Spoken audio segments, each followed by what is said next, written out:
When I was sucked into this novel, the plot was nearly wrapped up. I was just about to tie the knot with Marcus, the leading guy, while everyone was cheering us on. But right after answering a call, Marcus turned as white as a sheet. He shoved me aside and bolted out of the chapel. Right on time, Mia, the main gal, probably tried to take her own life and is now being rushed to the hospital. So I ended up being Mira, the antagonist in this so-called true and fake heiress story. I'm the actual heiress, whereas Mia is the imposter. Once the truth surfaced, I was whisked back into the affluent family, and Mia was kicked out. Everything that was Mia's, loving parents, a charming and wealthy fiancé, a fortune, was now mine. Mia fell from grace, losing it all. Her adoptive parents of 18 years disowned her. Her once loving brother labeled her a thief, and her fiancé dumped her in no time. Mia tried so hard to show she wasn't in it for the cash. She never wanted to compete with me. All she wanted was family love. She worked at your company, but was fired by her dad, who thought she was gunning for the inheritance. She gave me gifts to fix things between us, but her brother believed she was trying to mess me up and slapped her. She wished Marcus and me well at our wedding, but everyone assumed she was the secret lover and she got cyberbullied. On the big day of my wedding with Marcus, overwhelmed by despair, Mia attempted suicide. But it was her suicide bid that opened everyone's eyes. Her parents remembered the 18 years they spent raising her. Liam recalled the sweet little sister who used to follow him everywhere, and Marcus remembered her clumsy yet sincere efforts to make him happy. Everyone was hit with regret. At that moment, Mia's journals were revealed, showing her deep love for her family, her feelings for Marcus, the guilt, and her best wishes for me. She apologized to everyone in her diaries, repeating that she never wanted a fight over money, just a bit of love. Everyone felt even worse and promised to do everything they could to make amends. Once Mia was out of the hospital, she was welcomed back home, and her parents showered her with affection. Marcus realized his true feelings and, after persistent efforts, finally ended up with Mia.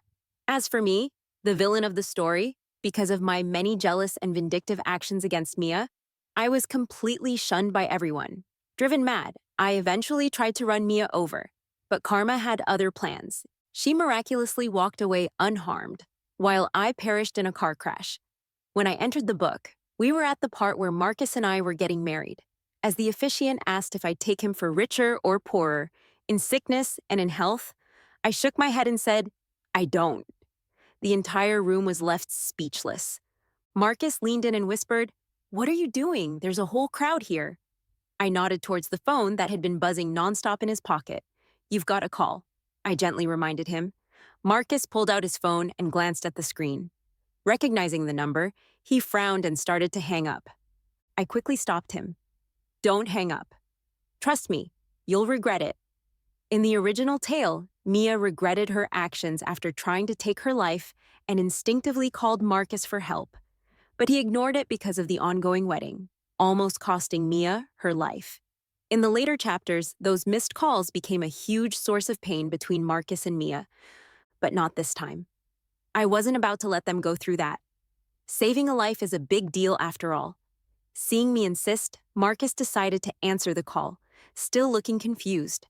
The next moment, he turned as pale as a ghost, shoved me away, and dashed out of the church. The room erupted into chaos. Confused, shocked, and happy eyes turned towards me. My parents and brother Liam quickly rushed to my side, looking both worried and angry. Before they could say anything, I blurted out, "Dad, Mom, Marcus just got a call from Mia. I heard her say she slit her wrists and wanted Marcus to save her." My mom turned ghostly pale instantly. Cutting emotional ties with someone you raised for over 20 years isn't easy. She wobbled a bit, looking shaky on her feet, her worries spilling out. Mia tried to kill herself? When did this happen? Where is she? Has she been taken to the hospital? Even my usually composed father was tense. I forced a pale smile. "I don't know. I didn't get it all over the phone." "No, you need to find out." "I have to go see her," Mom said, stopping halfway, nervously glancing at me. She realized that her other daughter was now left at the altar by her fiancé because of Mia, dealing with all these staring eyes. I put on a brave front, gently saying, "It's okay. If you need to go, go for it. I can handle things here. Mia might be in critical condition. Don't worry about me. I understand. After all, you've been together for over 20 years. Feelings aren't easy to cut off like that. In the original story, I threw a fit after Marcus left, even forcing my parents not to visit Mia. It made me a spectacle and deepened their guilt towards her. But this time, I did the opposite, encouraging them to see her. They left, constantly glancing back at me with worry and guilt. Liam, you should go too, I said, still trying to smile, despite feeling like I was about to fall apart. But Liam just shook his head slightly. She's got enough people. I'll stay here with you. In the original story, Mia didn't receive timely help and suffered critical blood loss. But this time, once she made the call, Marcus rushed over, getting her to the hospital. She only had minor injuries. After a quick patch-up, the doctor said she could leave. When Mom and Dad arrived, they found Mia in high spirits, chatting closely with Marcus. I thought she'd be barely hanging on, looking incredibly weak. But Mia looked just like her usual self, apart from some bandages on her wrist. And thinking back on how we were left at the wedding scene, because of her facing judgmental looks, we had to pretend to be strong for our daughter. They were mad, to say the least. Dad, Mom, Mia's face lit up at first, then it hit her, and she dropped her head looking pitiful. Uncle, Auntie, she murmured. Well, after raising her for over 20 years, feelings aren't easily destroyed. Her mom spoke up. Is everything all right? What did the doctor say? Mia awkwardly hid her hand behind her back and muttered, It's nothing serious, just some scratches. I'm sorry to worry you. Good, her dad snapped back. You're an adult, yet you act so recklessly. Mia's eyes turned red. Her parents never used to speak to her like that. Just because there's no blood relation, did they really erase all those past feelings? Fighting back tears, she apologized. I'm sorry, really. I didn't mean to cause trouble. I just... Her dad cut her off before she could continue. You didn't mean it, but you did it on the one day to attempt suicide. You chose the day when Mira and Marcus were getting married. Right in the middle of it, too. You had a phone full of contacts, but you called the groom to save yourself. Even if you couldn't reach any friends, couldn't you have called an ambulance? Mia was stunned by her dad's perspective. The father she had always respected actually thought this of her. Did he really believe she was out to ruin Mira's wedding? That was never her intention.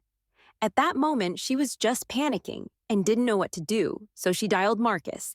She never planned to take anything from Mira, so why did they always misjudge her? Without the blood ties, did they think she became such a despicable person? Mira felt a painful tightness in her chest. She wanted to cry, to be comforted, but knew it'd only make things worse. So she swallowed her tears, bowed deeply.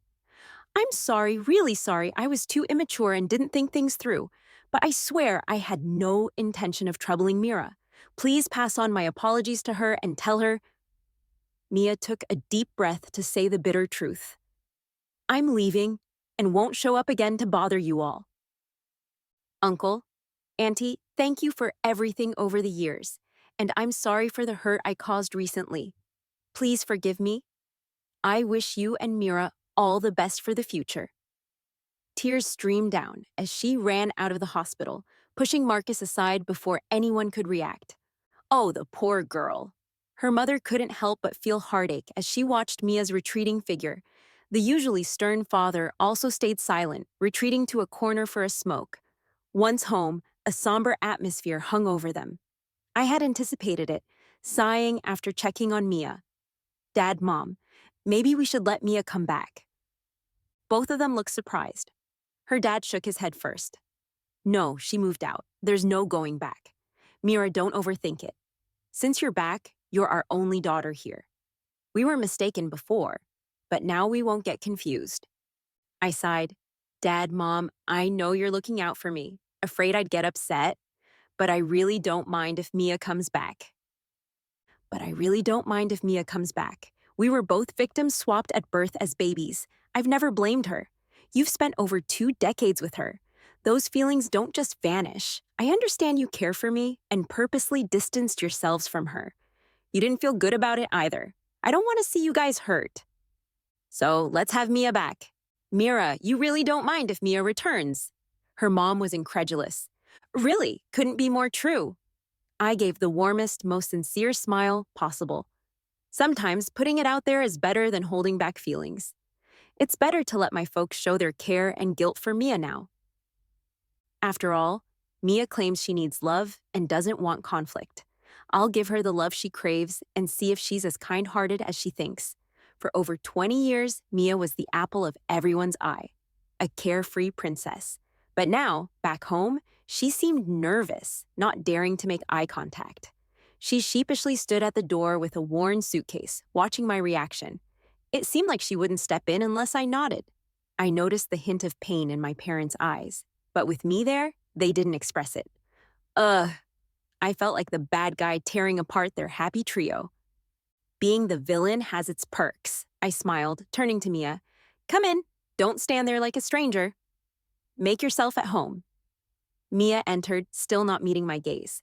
It felt awkward, and her mom quickly added, Mia, I already had your new room prepped on the second floor around the corner. Go check it out and let us know if something's missing. Mia looked overwhelmed with gratitude, but quickly refused. Auntie, I'm fine in the helper's room. No need for such a nice one. I couldn't help but frown. Does every drama protagonist have a knack for self-sacrifice? With so many empty rooms, one more won't hurt. Choosing the helper's room only adds discomfort for herself and others. Is feeling pitiful worth anything? Oh, maybe it has one perk, tugging at my parents' heartstrings. Watching her quietly protest with, it doesn't matter, I'll sleep anywhere. I got a bit frustrated. I grabbed her suitcase and took it to the room upstairs. I said, treat this like your own home. No need to be restrained. Ask for what you want. Don't put yourself down. With a big family and all, we're not short of money, so there's no need to suffer. Mia stared at me blankly, eventually hanging her head and whispering softly, okay, thank you, Miss Mira.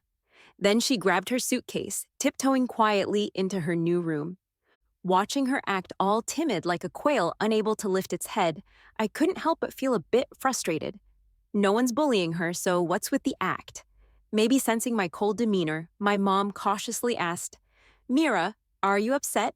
If you don't want her here, she can move out. I shook my head with a smile. Mom, don't say things like that. Mia just got back, and making her leave already would be really hard on her. I'm not upset, so don't worry about it. That's good, she said, taking my hand and speaking earnestly. I do have some feelings for Mia, but no matter what, you're our real daughter. I'll always be on your side. If she ever makes you unhappy, just say so, and I'll have her leave right away. You don't have to put anyone else's needs before your own. You're too considerate, always keeping things to yourself. It pains me to see that. Non dig. Seeing the genuine kindness in my mom's eyes, my heart warmed, and I gave a sincere smile for the first time since I arrived. Got it, Mom. I won't let myself be put down. You should also stop worrying so much about me. I can understand everything. Honestly, I don't have any big grudges against Mia. In the original story, she was pure, kind, emotional, and innocent, a true and beautiful soul. After discovering her true background, she decisively chose to leave and never targeted the villain, Mira. But Mira held a grudge and went after her, leading to her downfall. As for Mia eventually gaining everything that belonged to Mira, the parents' affection, well, there's nothing to be done about it with over a decade of bonding. Liam, the brother's love, well, he grew up with her. Marcus, the fiance's love, well, even though the engagement was with Mira, he fell for Mia first. In short, Mia's purity and kindness made everyone fall for her. Mira's spitefulness caused everyone to discard her. It seems like nobody did anything wrong. There are no clueless bystanders, nor are there any harsh, unkind parents. It all seems to boil down to Mira just being petty and selfish. But who made her that way? If she hadn't been placed in a poor family, subjected to domestic abuse, and given a rough upbringing, she wouldn't have ended up like this. She could have been innocent and carefree, like the original Mia, believing that as long as there's love, nothing else matters. I'm not noble enough to seek justice for Mira. I'm just curious, if you put Mia, the pure soul, into real adversity, could she stay clean? You said you only want familial love and to be loved. Well then, I'll give you that. But as for Mira's inheritance, wealth, social status, and honors, don't even think about it. I hope you truly remain unchanged by greed. Let's cancel the engagement, I said, sitting quietly across from Marcus. His handsome brow furrowed, and he cleared his throat slightly. I can explain what happened at the wedding, he said. No need, it's unrelated to that, I replied. I just don't think we are a good match. Marcus let out a sarcastic laugh. Are you really going to make a fuss with me? Nobody's making a fuss, I continued, calm as ever. Let's keep it straightforward. Can't we part with a bit of dignity? He narrowed his eyes, scrutinizing me, but I held his gaze, unflinching. Eventually, he relented. Fine. Leaving during the wedding was my fault. I apologize, but our marriage affects our family's business dealings. Mira, you should discuss it with your family and not make such a hasty decision.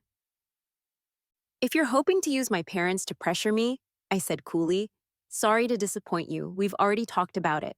They support my decision to call off the engagement and reassess our business ties with your family. You've known all along our marriage is a business arrangement.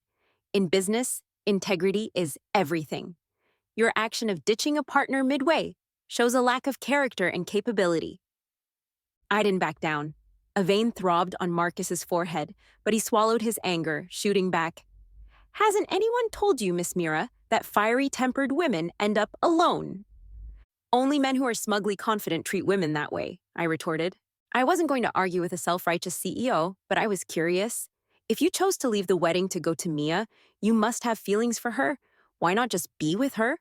In the original plot, Marcus was supposed to realize his feelings after Mia harmed herself, quickly calling off the engagement and crazily pursuing her. But so far, nothing has happened. Could my intervention, the butterfly effect maybe, have kept Marcus from realizing his love? He shifted uncomfortably. Mia and I are like siblings. She's too immature. I need a business partner to work with, not someone to babysit. Besides, she's no longer the sole heiress in your family. Mine would never accept a woman without benefits. Hearing someone admit to mooching so directly was baffling. I began to doubt the authenticity of that supposed epic love from the original story. If Marcus really loved Mia, why did he cut ties with her as soon as he learned about her background and marry the antagonist instead after Mia was cast out? Surely, if you love someone, you'd help them at their lowest, right? It seemed at the moment he might have been moved by Mia's self-harm, but his supposed love couldn't stand up to the lure of profit. Who can say if his pursuit wasn't just an act after seeing his parents' fondness for Mia? He simply wanted to marry a rich daughter. Whether it was Mia or someone else didn't matter to him. I felt a wave of nausea and decided there was no reason to keep pretending with this guy. Mr. Marcus, I didn't come here for your opinion, just to notify you. Whether you agree or not, this engagement is off. Prolonging this is just messy. Leaving those words, I walked away without caring about Marcus's expression. How Mia could be so into him, I have no idea. His expression showed, how Mia could be so into him. I have no idea. It's seriously uninspiring.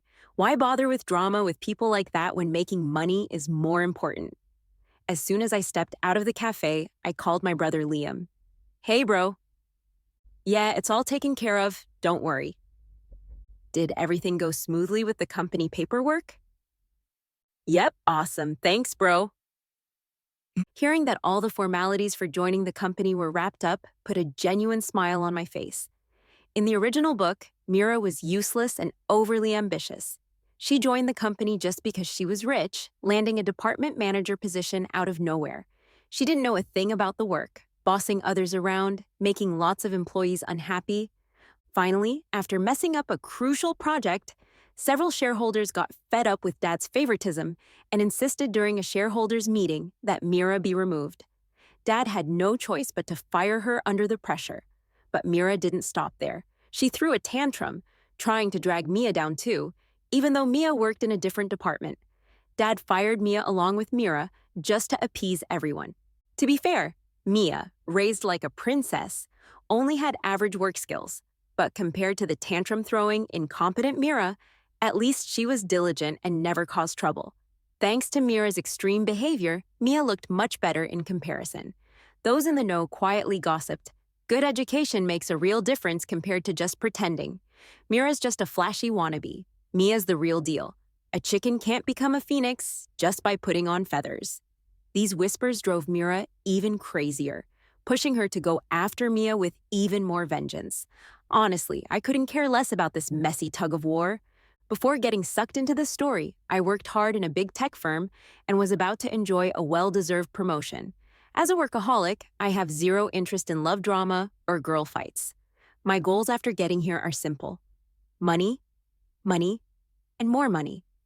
In the original story, Liam was all about art, not business. Dad planned on grooming Mira, but she ruined it herself.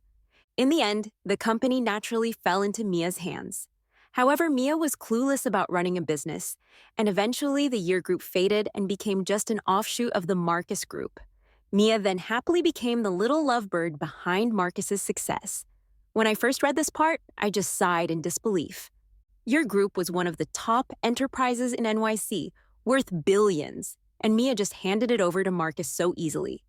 To be honest, love is the priciest thing in the world. I even suspected Marcus's unwavering devotion was just a ploy due to Mia's love-obsessed nature. But that's not happening anymore. Every penny of the year group will be mine. Those lovebirds can live happily ever after if they want. I didn't swoop in as the department manager like in the novel. I started from the bottom. But I'm not pretending not to be the real heiress. Background's my trump card, making sure no one underestimates me. And my own skills are the only way to actually earn others' respect. You can't lack either one. Before, I was just a nobody with no power, yet I still hustled and climbed up with my skills. This time, with my heiress status and Dad subtly grooming me as the next heir, I'm thriving in the company. Everyone genuinely respects me now. On the flip side, Mia's not doing as well. Her skills weren't remarkable to begin with, and compared to me, she's even more overshadowed. Fake versus real, there's a genetic gap, plain to see. How could Mia, supposedly trained for years in elite stuff, be so incompetent? Fake will never be real, and some people just can't make progress. Why is she even staying here? Is she planning to rival Mira? The remarks that once crushed Mira now fell on Mia. To sway my favor, many started bad-mouthing Mia right in front of me. But I didn't flinch. Everyone has their role and strengths. Mia works hard and hasn't messed up. Don't start forming cliques here. Mia indeed focused on her tasks, but was mostly handling basic stuff: printing documents, ordering lunch, delivering materials.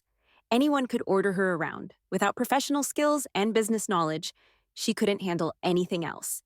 Plus, she lost her family backing. Dad didn't even want her in the company. She got in through an application. When he found out, he was furious, snapping at home. Our family assets are for Mira. You've got nothing to do with it. Mia instantly started crying. She couldn't believe Dad. Dad, is that what you think? You believe I joined to steal power from Mira? I didn't. I never thought that. I didn't want to stay home doing nothing. I wanted to help you guys as much as I could. Honestly, I can't wrap my head around Mia's logic. If redemption means doing a no-skill job for $4,000 a month, that's a cheap way to atone. Moreover, she never handed that salary to the family. Didn't it all end up in her pocket? Does merely holding a job count as redemption for her? Then aren't all workers in the world paying for their boss's forgiveness? Usually, I kept a mutual non-interference policy with her. But hearing this, I couldn't help frowning. No one's blaming you. No need for self-redemption instead of a random desk job. Staying home with Mom might mean more. Liam and I are super busy. Mom's probably lonely. If you can keep Mom company, we'd really appreciate it. I thought my words made sense and were sincere, but Mia, as if insulted, looked at me pained. Do you also think I'm here to compete with you again? I'm not, and I don't care to. I don't want anything to do with the family's assets at all. I just want my parents to see my efforts. I want them to acknowledge me. I just want them to love me like they used to. As she was saying this, she couldn't help but cover her face and sob. Why does everyone have to say this about me? Why do you all think this way about me? I'm really not after the family's money. I've never thought about competing with anyone for anything. Just because I'm not your biological daughter, does the love from the past 20 years mean nothing? How can you be so heartless, Mom and Dad? Watching her break down again, My temples throbbed with pain. This wasn't the first time. Since she moved in, this drama has played out every few days. Mia always acted like she was suffering immense injustice, always timid and unable to hold her head high. If nothing's happening, she hides in her room. When it's time to eat, she clutches her bowl, takes a few bites quickly, and leaves, refusing to sit at the table with the family. If someone suggests she sit down and eat, she gives a bitter yet brave smile and says, "It's okay, you guys go ahead." Sometimes when mom feels like going shopping and invites her, she looks shocked and nervously declines. "I have enough clothes, really no need. Mom, you should go with Mira instead." No one's targeting her, but she always looks worried and wronged. Sometimes when my parents can't take it anymore and say something harsh, she cries and says, "I didn't mean it that way. I just want a bit of love like before. Why can't you treat me like that again?" Then my parents, looking resigned, would let it go, leaving her be. As for Mia, she doesn't really concern me. Most of the company's shares are with me. I'm the primary heir in the will. Liam even ranks behind me. So, having one more mouth to feed in the family doesn't bother me. She doesn't even qualify as a rival to me, but always wearing that pitiful face like she's been bullied by me can get annoying over time. "I'm done humoring her," I said coldly. "You always say you're not after the family's assets, just love. Fine, since that's the case, let me ask you. From the moment you learned about your true identity till now, have you contacted your biological parents even once? Aren't you lacking love? Why not seek it from them?" "Them?" she asked. "What? Love from wealthy adoptive parents counts, but from your non-wealthy biological parents, it doesn't." Hearing this, Mia looked as if she'd been hit hard. Her face turned red and pale repeatedly. She opened her mouth several times before hesitantly stuttering, I'm not, I, okay?" With such a big revelation, I'm still in shock. I didn't think it through. Why do you all have to think this about me when that's not how I feel? She pleaded. Tired of her self-pity, I cut her short. "Because of the way you behave, people think that. No one has ever targeted you or excluded you. You've just constantly played the tragic heroine. You keep saying it's unintentional, just a coincidence? Yet how come every little coincidence benefits you? You're doing it on purpose. You can't let go of the family's assets. You're just unwilling to face the truth, unwilling to admit it." I said. "You want to seem innocent and pure, achieve everything without even a speck of dirt." "Mia, this routine is tiresome after the first time." The room was so quiet you could hear a pin drop. My parents didn't look pleased but didn't interrupt me. They had their doubts but tried to spare Mia's feelings. After all, they've been through the business world for years and know people. Mia's little tricks don't hold up here. Liam absent-mindedly peeled shrimp for me, acting like he didn't care. But their silence was endorsement enough for my words. Mia looked like she'd been struck by lightning. Her face went pale, and she trembled uncontrollably, barely able to stand. She looked around at the family, seeking someone to support her. However, their silence said it all. It completely crushed her. Mia let out a heartbreaking smile. "So, this is how you all see me?" "Uh-huh." Unable to take it anymore, she wiped her tears, turned around, and stumbled out of the house. I watched her leave with indifference. Maybe on the surface, she seemed innocent and without malice. But this innocence even deceived her. The subconscious influence on actions cannot lie. Mia wasn't the pure soul she believed herself to be. She just wouldn't admit it. But speaking of which, I didn't really care where Mia went, but I did want to consider my parents' feelings. They were good people, and I didn't want to make them sad. "Mom, Dad, did I go too far just now?" Mom shook her head, a bitter smile on her face. "You just told the truth." Mia, that girl, sigh. We spared her feelings out of past sentiment and didn't want to shatter the illusion. "It's good that you said it directly. She needs to grow up." So she leaves just like that and never comes back. I was a bit surprised that my usually soft-hearted mother was so accepting. Sigh, I've been thinking. Forcing her to come back isn't beneficial either for you or her. We've given her a good life for over a decade and haven't asked for anything back. Even after leaving, she'll still live well. In the end, our family doesn't owe her anything. Let's leave it at that. Relationships depend on fate. If there's no fate, why force it? Mom looked relieved, and even though Dad and Liam didn't say anything, he clearly agreed with her. A warmth filled my heart. So from now on, just our family. Our family of 4 will live well, I added. Mia, showing some pride, didn't return after leaving the house. She still had money from the family, so her life wasn't a worry. As for me, I balanced my career and family, working diligently and spending time with my parents. Although not related by blood, they treated me well, and I was grateful. After Marcus found out that I was going to be the next heir of the year group, he unsurprisingly started clinging again, constantly begging to get back together. But after I snagged several big deals from his company and left him overwhelmed, he finally stopped showing up in front of me. Everything's back on track and thriving. One night, half asleep, I thought I saw Mira, the real Mira, standing at my bedside and bowing to me. She thanked me for living a new path for her, for honoring her parents, and for fulfilling her regrets. "Are you going to be reincarnated?" I asked, reaching out with a feeling as I watched her spirit slowly become transparent, yet my hand grasped nothing but air. "Yes," she smiled. "I have no regrets now, so I can be reincarnated peacefully. I wish you all the best in the future. May you live a safe and successful life." Looking at her clear and serene smile, I couldn't help but reach out to hug her, but I only embraced thin air. Mira was gone. Yet in the empty room, I still offered my own blessings. "I hope your next life is safe and smooth, free from any hardships. Also, there's no point in competing with anyone. You are who you are, not less than anyone else. Just be yourself. Don't beat yourself up. That's enough."